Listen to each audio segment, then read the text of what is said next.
Health alert. March 2003. A mysterious, deadly disease is sweeping the planet. People are afraid. Hospitals are under pressure. And experts are stumped. What we have here is causing problems in virtually every corner of the globe. We don't know where this is going to go. Public health officials feared millions of lives could be in danger. They named the new disease SARS, Severe Acute Respiratory Syndrome. Now they had to figure out how to defeat it. The outbreak had begun months earlier in the Guangdong province of China. Symptoms started with a high fever and a bad cough, but some victims died within a few days. I was consumed by fear because I'd always been very healthy before. I couldn't breathe. Never in my whole life had I felt that I couldn't breathe.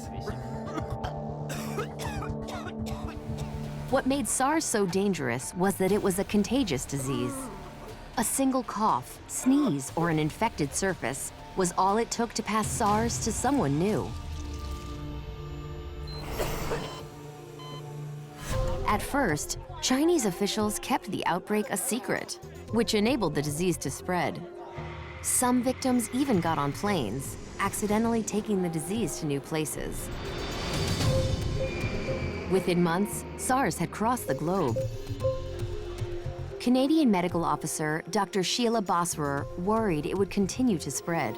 I will never forget the day that I got that first phone call about a mysterious illness that had affected a family whose members had recently returned from Hong Kong. I was extremely concerned. With no way to immunize people against the virus, the only way to stop the epidemic was to contain it, fast. People living in infected areas were tested for symptoms such as high fever. Those carrying SARS were placed in isolation, so they couldn't pass the virus on. And medical professionals wore protective clothing, shielding themselves from catching the disease. Thankfully, the measures worked. In total, SARS infected more than 8,000 people, far fewer than predicted. Today, experts continue to improve their methods for battling contagious diseases, but all agree that it's not a matter of if, but when, the next epidemic will threaten to strike.